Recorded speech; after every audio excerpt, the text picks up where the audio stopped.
with our discussion of virtue ethics, we shift gears just a little bit.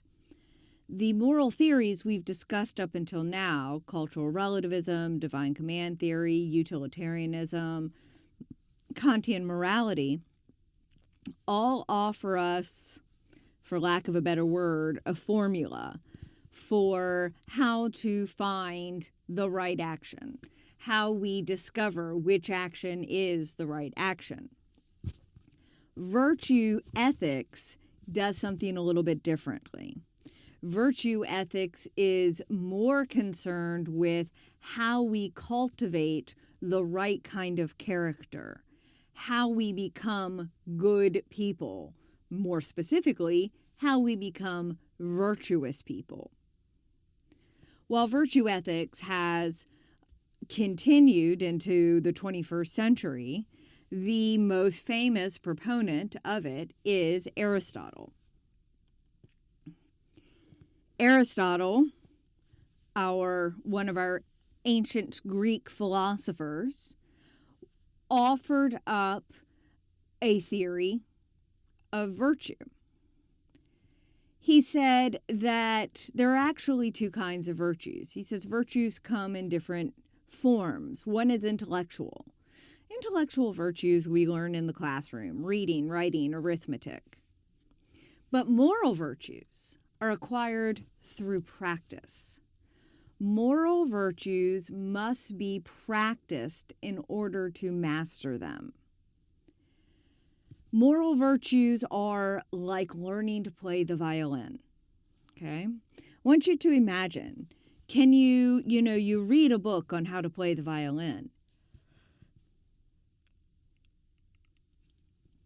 Can you then pick up a Stradivarius and play the violin beautifully?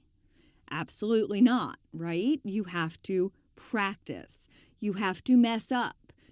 Maybe you get a little, a few tips on how to do better the next time, but you have to then go back to the violin and play again and mess up again and continue to practice to correct that. Moral virtues are exactly the same way. Moral virtues are acquired through practice. Moral virtues are the means between excesses and deficiencies, or what we call vices, okay? Means here is average, okay? It is the average point between our vices, okay? So average, well, that's just awful. Average between the vices, okay, our excesses and deficiencies. So we may have, when we practice, we're going to go to an excess or we're going to go to a deficit. Those are the vices. Those are the ways we ought not to be acting. But when we practice, we find that mean, we find that average, and that is where the virtue lies. In order to be a virtuous person, we have to acquire the habit of acting virtuously. Okay? So the virtuous individual is one who has acquired the habit of acting virtuously. What this means is very few young people can be considered virtuous. Perhaps no young people can be considered virtuous. 17, 18 years old, you're simply too young. You simply have not been able to practice long enough to develop the habit of acting virtuously. 35, 40, it's entirely plausible you still haven't developed the habit of acting virtuously. Maybe you've made some really good progress on some, but you're still struggling. Now, 80 years old, you lie dying in your bed. At this point, we can reflect on your life and say that he has, or sadly never did, acquire the habit of acting virtuously.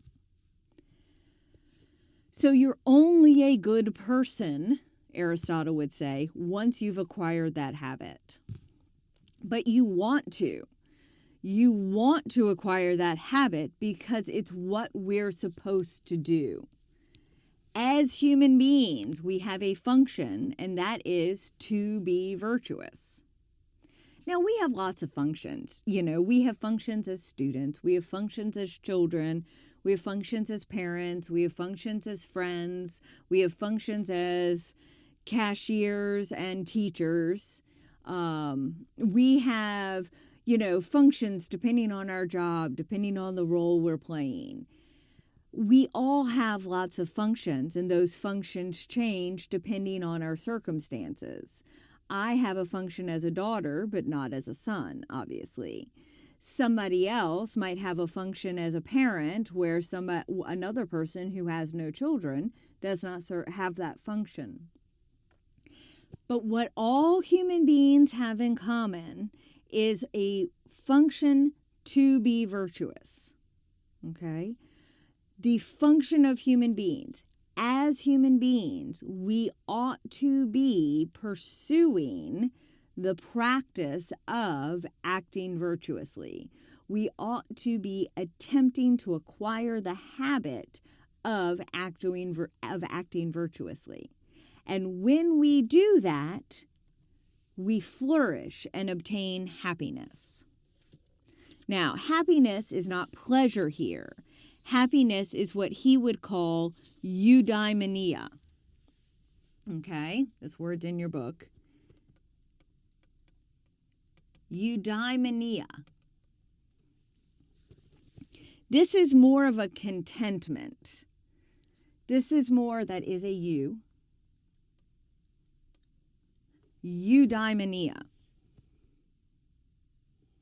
It's happiness, but it's a contentment happiness. It's a sense of fulfillment happiness.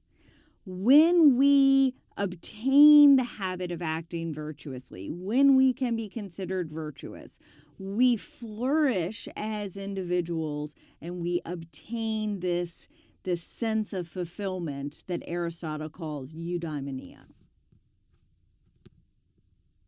Cool, right?